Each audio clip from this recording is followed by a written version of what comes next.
안녕하세요. 영그리입니다. 반갑습니다. 일전에 운동의 내각이라는 책을 소개해 드렸는데요. 이 책은 다른 이론적인 측면에서도 흥미롭지만 특히 이 저자가 이온료로 알코올 중독으로 또 그 이후의 항우울제 약물 과다 복용으로 힘든 삶을 살다가 운동을 통해서 어떻게 자기의 삶이 바뀌고 결과적으로 이제 철인 삼종을 즐기는 사람으로 이렇게 팔바꿈을 했는지 그 과정에 대해서도 좀 밝히고 있는 점이 흥미로운데요. 오늘은 그 저자가 처음에 운동을 어떻게 이제 접하고 뭐 어떤 즐거움을 가졌는지 그 부분에 대해서 언급한 구절을 간단하게 소개시켜 드리고자 합니다. 술처럼 나를 서서히 파괴하는 방법이 아닌 생산적이고 건강한 방법을 찾기 위해 머리를 쥐어짰다. 그러다 격렬한 운동을 찾아온다는 행복한 상태인 러너스 하이가 고통을 완화할지도 모른다는 생각이 들었다. 나는 곧바로 운동화를 한 켤레 샀고 의기양양한 채로 조깅에 나섰다. 그리고 그 주말이 되었을 무렵 발은 온통 물집투성이었고 다리는 움직이지 못할 정도로 쑤셨다. 그렇게 나의 조깅은 허무하게 끝이 났다. 그 뒤로 한 친구가 내게 사이클링을 함께 할 것을 제안을 했다. 창고 속 버려져 있던 내 낡고 녹슨 자전거가 내 인생에 처음으로 등장하는 순간이었다. 첫 라이딩에서 나는 8km의 급경사를 올랐다. 페달을 밟고 또 밟았지만 오르막길은 끝날 낌새가 보이지 않았다. 그렇게 얼마나 페달을 밟았을까? 눈앞에 가파른 오르막길 대신 내리막길이 펼쳐졌다. 꼭대기에 도착했던 것이다. 그 순간 한 번도 경험해보지 못한 이상한 기분이 들었다. 마음이 완벽한 고요에 도달했고 그 속에서 몸 전체가 이완이 되었다. 최근 몇 년간 이렇게 기분이 좋은 적이 있었나 싶을 정도였다. 그 좋은 기분을 맛보기 위해 이후로도 나는 사이클링을 계속했다. 내가 느꼈던 고요의 순간은 자전거를 탈 때마다 점점 길어졌고 나중에는 1시간 내내 이어지기도 했다. 자전거에 내린 뒤에도 고요를 유지할 수 있었고 어느 순간부터는 강박적인 생각을 전혀 하지 않게 되었다. 참 이 저자의 경험은 저희 운동을 좋아하는 사람들, 특히 이제 사이클을 처음 좋아하는 분들, 또 어느 정도 즐기고 계신 분들께 같이 공유되기에 참 좋은 내용으로 판단이 됩니다. 저희 경험, 저희 사이클링 첫 경험도 이것과 그렇게 크게 다르지 않았습니다. 지금도 벚고개나 서골계를 올라가고 내려올 때 겪을 수 있는 그 처음의 막막함과 나중에 오는 쾌감, 그리고 경안천, 그리고 청수정, 역청수정, 그리고 공항로를 쏜살같이 이렇게 나물 따라 질주할 때 느낄 수 있는 그 뿜뿜하는 그런 경험들. 제가 이것들 때문에 사이클링을 좋아하고 또 사이클링을 같이 하는 우리 동구방 커뮤니티를 더욱더 애정을 갖게 되는 게 아닌가라는 그런 생각을 한번 해봅니다. 오늘 말씀드릴 라이딩은 지난주에 있었던 동구방 겨울 번개 라이딩입니다. 원래는 청수정을 거쳐서 벚고개, 서고개를 지나 북한강, 역청수정으로 이렇게 복귀하는 큰 코스였는데요. 저는 대단히 애석하게도 청수정은 아주 재미있게 이렇게 탔지만 벚고개 정상 끝나고 나서 제 체인이 좀 끊어진 것을 확인을 했습니다. 체인이 이렇게 중간에 끊어진 건 아니고요. 체인 링크 자체가 이렇게 중간에 결속이 좀 풀어지면서 반쪽이 이렇게 날아가 버려서 이렇게 잃어버린 그런 상황이 할 수 없이 이렇게 되었었습니다. 그래서 뭐 어쩔 수 없이 거기서 이제 체인을 풀어서 비닐에 이렇게 넣은 다음에 뒷주머니에 찔러 넣고 체인 없는 상태로 벚고개를 내려와서 양수역까지 그 자전거 샵 있는 데까지 갔었는데요. 이런 수고를 감수하고 싶지 않으시다라고 할 것 같으면은 간단한 체인 링크 2개 정도는 공구함에 넣고 다니시는 것이 좋겠습니다. 이 겨울이 되니까 사람 몸도 이렇게 좀 가을이나 여름에 비해서 좀 아프지만 이 자전거도 상대적으로 좀 신음하는 그런 기운이 느껴지는 것 같습니다. 하여튼 공구함에 CO2랑 여분의 튜브뿐만 아니라 체인 링크 하나 정도는 꼭 넣어 다니시길 제안을 드리겠습니다. 그래서 애석하게도 원래는 뭐 벚고개, 서울고개 재미있는 그런 모습, 또 북한강 역청수정의 어떤 박진감 있는 모습도 같이 담고 싶었었는데 그러지 못하고 오늘 영상은 청수정 오픈 구간에서 열심히 격려하면서 달리는 모습만 담게 되었습니다. 겨울입니다. 춥고 움츠러들고 밖에 나가기 싫고 게으른 내는 매번 라이딩 하려는 결심을 꺾으려고 하는 것 같은데요. 하여튼 이 휴직이 잘 이겨내시고 건강한 겨울 지내시기를 기원을 드리겠습니다. 자, 그럼 출발하겠습니다.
Coming with a big rush to the front a moment ago. It was Bora Hansgrohe. They've been washed away a little bit now. Ineos coming through. DSM have followed them up. Trek Segafredo, the next team behind them on the top of the picture. On the lower side, Soudal Quickstep with Remco Evenepoel. They've never been far from the front. In fact, Evenepoel riding in third wheel. Sean, it's all of the GC teams at the front at the moment. Yes, it is. GC teams have been bossing it now for a number of kilometres here, and you know, if the GC teams are prepared to do that, sometimes the sprint teams can hold off, and you know, if you have a good number of riders who can ride in this sort of situation, just stay off the front, stay in the slipstream and not get crowded out. Just make enough room for yourself that you can get through, and wait, and that is, you know, that's the ingredient of, you know, preparing a really good sprint for your sprinter of the team. Alpecin de Koenig make it back to the front through Stefano Oldani. It's all about Caden Groves for them, the Queenslanders. It narrows here, and that was an important move to really get up. Thankfully, everybody's through safe. But look at what it's done, Robbie. If you've lost position here, it could take a couple of kilometres to get back to the front. Yeah, they are the really important points to hit it at the front, because others have got to go in the breaks. They're losing 50, 100, 150 metres. And to make that up when they're riding at 60 kilometres an hour like they are at the moment, that takes it out of the leg. So those points really important. Another one now, little turn to the left, split around the traffic island. Always somebody on the losing end. On the winning end of things, Alpes into Koenig, who've refound their position at the front. You can just see the blue jerseys are bunched up behind. Pustelberger now moving up in the white and blue. On the left, you can see the black jerseys of DSM looking today, we believe, after Marius Meyerhofer. 5 kilometres to go on this second stage of the Giro d'Italia. It's hectic, it's chaotic, it's fast, it's furious, Sean. Yes, it is. It's pretty hectic here, but you know, everybody getting through safe so far. 5 kilometres to go, and we can see here, you know, the change of teams on the front all the time. And we're going to see more of that now inside this final kilometre, where there will, you know, other teams just they've been waiting, sitting off, and when you get into that final run where it gets very, very dangerous, the roundabouts we're talking about, the turns, the right-hand turn, that's where the teams will really be thinking, and that's where they'll be getting the call from the director sportifs. Now, guys, you have to get into the top 10 or 12 riders, and that's where a lot of the teams will get the same orders, and that's where the problems can come.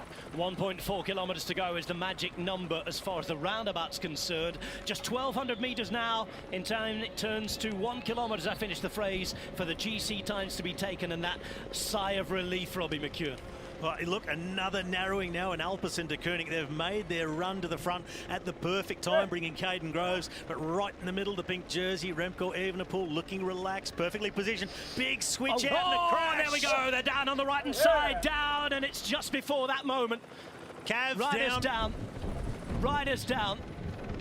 Cavendish, one of the riders, taken out, so it won't be today for the British champion taken out. You saw that big switch as we look at the screen. It went out to the left of screen. Oh, and there's a carnage. lot of riders held back here. There's going to be huge time losses in the general classification as well. Rider down from Movistar. There's a Trek Segafredo rider down. Sean, this is it again on the right-hand side. We saw a bit of bunch. We saw a bit of move. A couple of DSM riders hitting the deck.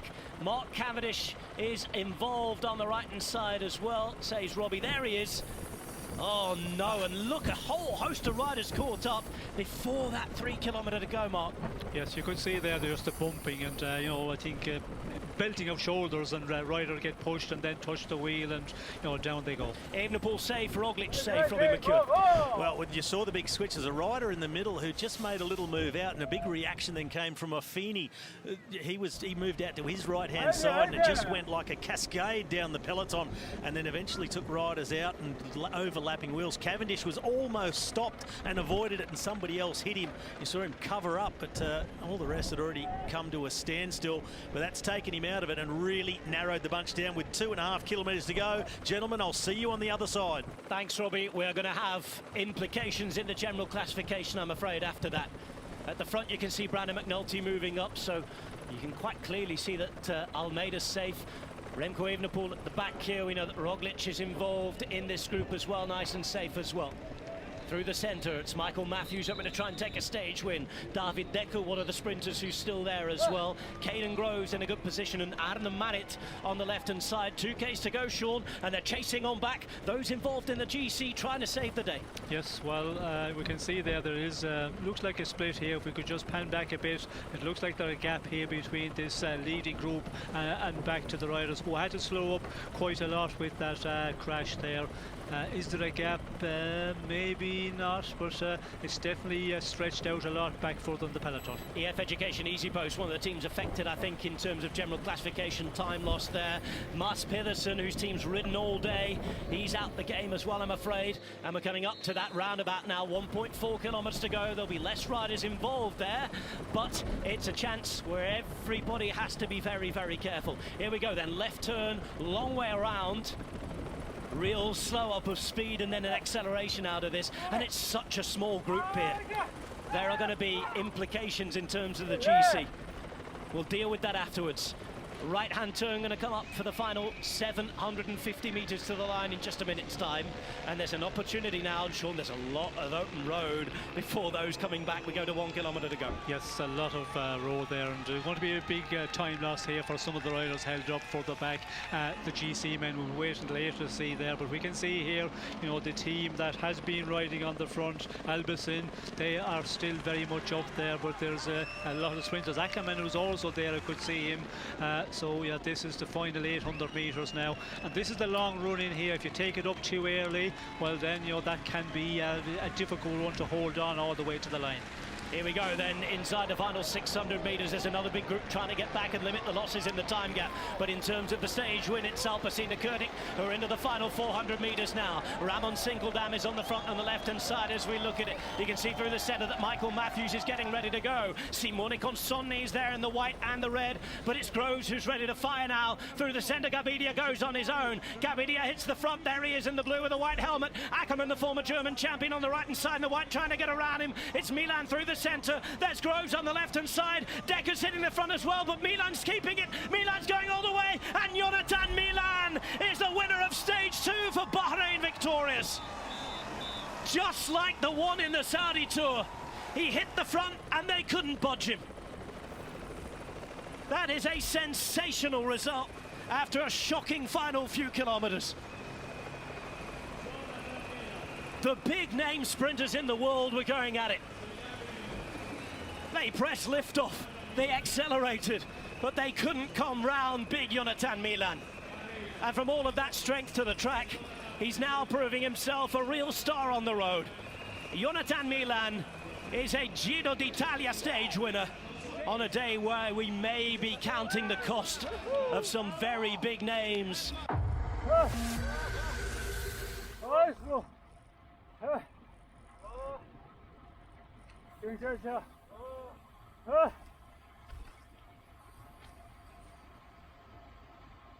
잘 보셨습니까? 예, 다시 봐도 코끝이 아주 그냥 찡합니다. 아주 시원한 바람이 코끝으로 다시 들어오는 그런 기분인데요. 하여튼 긴 시간 동안 영상 봐주셔서 감사드리고, 이후에도 아주 춥지만은 따뜻하고 열정 있는 그런 영상으로 또 찾아뵙겠습니다. 감사합니다. 아이고. 아이, 잘했어.